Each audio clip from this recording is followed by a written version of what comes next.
Panginoon mula sa sulat sa San Lucas, Kabanata 2, talata 22. Luke chapter 2, verse 22. When the time came for the purification rites required by the law of Moses, Joseph and Mary took him to Jerusalem to present him to the Lord. Nang dumating ang araw ng paglilinis sa kanila, ayon sa kautusan ni Moises, sila'y pumunta sa Jerusalem, dala nila ang sanggol upang iharap sa Panginoon. Mga kapatid sa Panginoon, ang mabuting balita ng ating kaligtasan. Purihin ang Panginoon, glory to God, glory to Jesus. Pwede na po kayo magsilbo mga kapatid upang patuloy natin maranasan ang biyaya ng pagkinig ng salita ng Diyos at sa pamagitan po ng mabuting balita, maranasan natin na may Diyos na nagmamalasakit sa ating buhay at sa ating buong pamilya. Ituloy po natin yung pagninilay natin para sa ating Sunday Gospel. Bukas po, Peace of the Holy Family of Jesus, Joseph, and Mary. Maingat na paalala sa ating mga kapatid upang bago tayo pumasok sa 2024 ng ating buhay ay maisaayos po natin ang pwede pa natin isaayos para sa ating mga mahal sa buhay. Alalahanin po natin na sinasabi, our family is our first community. Ang unang komunidad natin, walang iba kundi ang ating pamilya. Kapag maayos ang ating pamilya, magiging maayos ang ating komunidad. Kapag maayos ang komunidad, magiging maayos ang bayan. At kapag maayos ang bayan, magiging maayos ang ating bansa. Kaya dapat mga kapatid, ang pamilya natin, hindi lang simpleng pamilya, kundi sabi nga dito ng ating binasa, ay pamilya pong makadiyos. Pamilyang may pagkatakot sa Diyos. Minsan nakalulungkot, di naman tayo nanunuligsa. Mayroong bayan sa Pilipinas na isang pamilya lang ang umawak mula noon hanggang ngayon. Pero yung bayan, mahirap ang mayaman yung pamilya. Bakit? Kasi yung pamilyang nanungkulan, walang pagkatakot sa Diyos. Walang pagmamahal sa kanyang kapwa, minsan ginagamit yung mahirap para maging tuntungan ng kanyang pagyaman. Pero mga anak ni El Shaddai, ang pamilyang ito, mga kapatid, hindi man tayo ganun kayaman, pero masaya yung ating mga puso. Sapagkat alam natin ang buhay na mayroon tayo ngayon, hahantong sa piling ni El Shaddai. Kaya pagnilayan po natin ito mga kapatid, Peace of the Holy Family of Jesus, Joseph, and Mary. Kung titignan po natin yung gospel natin, ang pinakasabdahilan nito mga kapatid, Jesus presented in the temple ng panahon ng paglilinis at pagtatalaga. Dinala ni Jose at Marias ang batang si Jesus, ang sanggol na si Jesus sa templo upang italaga. Kaya nga bilang mga magulang, ito ang unang bagay na dapat nating malaman. Saan ba dapat dalhin ang iyong anak? Minsan nakalulungkot, si tatay kapag lasinggero, ang kinukuhang kumpare, lasinggero din.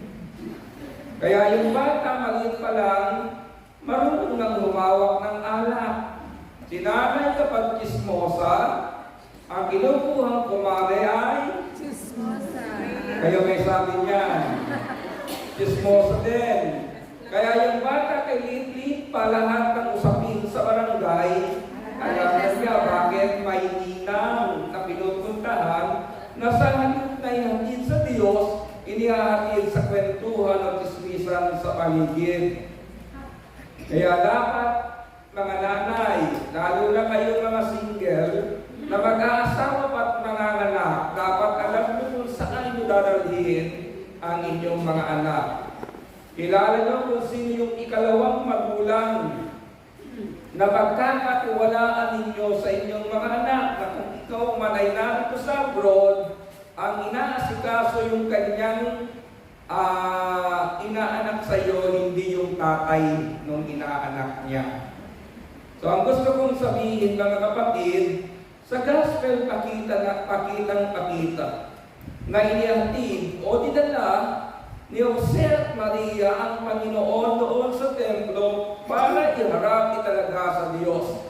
Kaya yung mga batang ibinigay sa atin ng Panginoon, dapat pinadala natin sa templo, sa lugar ng sambahan, at inihaharap sa Diyos. Minsan sa mall, dinadala, nakakalimutang ihatid muna ang Panginoon. Bakit po dinadala sa templo, mga kapatid? Para matuto ng usapin sa templo. Para matuto kung ano ang ginagawa, kung anong pinakikinggan sa templo. At alam naman natin, kapag pumunta tayo sa lugar ng sambahan, ano ang itinuturo? Turo ng salita ng Diyos, turo na may kabanalan. Sa Pilipinas, mga kapatid, minsan, ang itinuturo sa anak mag-TikTok. Sa halip na kabanalan, kaya batang-bata pa lang, mga kapatid, nag-release na ng kanyang panda para maraming views. Yung mga bata pa nga, tinuturo, maliit pa lang, anong problema ni daddy mo? Parang nangiti kayo nang sabihin ko yun. Siguro alam ng anak ninyo, no? Kung ano yung tinuturo sa bata, mga kapatid, dapat inihahalin natin sila sa pagpapaayos ng kanilang buhay. At ang pinakamagandang halimbawa para sa isang pamilya, walang iba kundi ang banal na pamilya. Sabi ko po sa inyo, mga kapatid, our family is our first community. The family that prays together stays together. It suggests the families who engage in prayer or another spiritual activities together tend to have stronger bonds and are more likely to stay united through challenging times. Sabi natin kanina, o sabi ni Father kanina, kahit mabigat yung ating pamilya, hindi sila mabigat sa ating buhay. Pagaan, yung anak mo, yung nanay mo, yung kapatid mo, inspirasyon, kaya kahit may kalyo ang iyong mga palad, masaya yung kalooban mo. Dahil alam mo na kapag bibigay ka ng kagaanan sa buhay o sa iyong pamilya. The peace of the Holy Family provides opportunities to talk about the importance of parenting in all aspects of life as a family. Kunin po natin ito, mga kapatid, si Joseph, as his protector and head of the household, he also undoubtedly shaped the life of Jesus. Ibig sabihin, kung ikaw ay lalaki, yung security and provision ng iyong mga mahal sa buhay manggagaling sa iyo. Dapat ganyan po, mga kapatid. Yung lalaki hindi lamang haligi ng tahanan, bakod ng iyong tahanan. Nagbibigay ka ng security sa iyong asawa, security sa iyong mga anak, at siyempre yung provision. Kaya nga kapag humihingi po tayo ng lahat ng ating pangangailangan, tumatawag tayo sa ating Ama, El Shaddai. Bakit? Sagot o role ng isang ama na magbigay ng provision sa kanyang mga mahal sa buhay. Mary, she is celebrated for a remarkable and wholehearted commitment to God's plan for our salvation in Christ. Ang babae ang tawag sa iyo, ilaw ng tahanan. Dahil ilaw ka ng tahanan, saan mo sila ihahatid? Sa tunay na liwanag, liwanag ni Kristo na umaayos ng kanilang buhay. Kaya sana dapat wala pong nanay na nagmumura sa kanyang mga anak. Dahil kapag pinura mo ang iyong anak, sa iyo ang balik niyan. Sa iyo ang balik niyan. Ang anak kahit nagkukulang, nagkakamali, dapat bigyan mo ng liwanag, ituro sa kanila ang landas na dapat nilang tahakin para pagdating ng panahon, iwanan man ninyo, hindi mapapahamak ang kanilang buhay.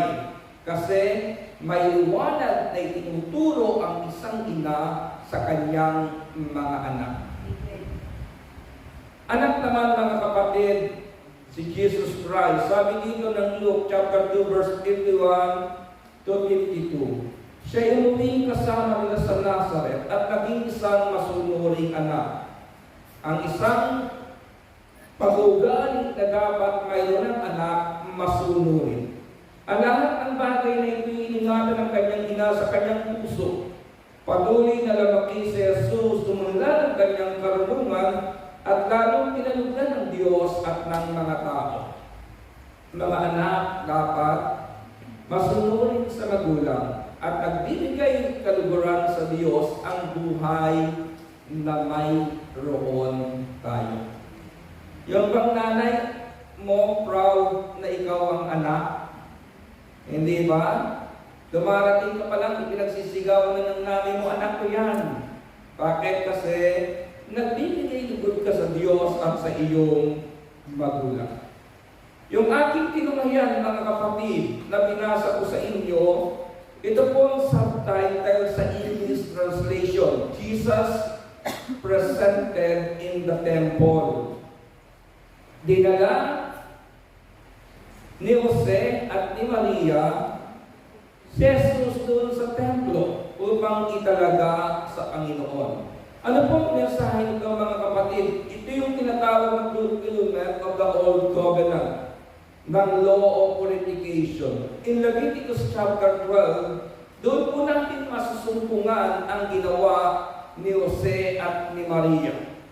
Nang iharap ang Panginoon sa templo at sa paglilinis ng panahon iyon, yun po'y batas na ibinigay ng Diyos kay Moises na tinatawag na law of purification.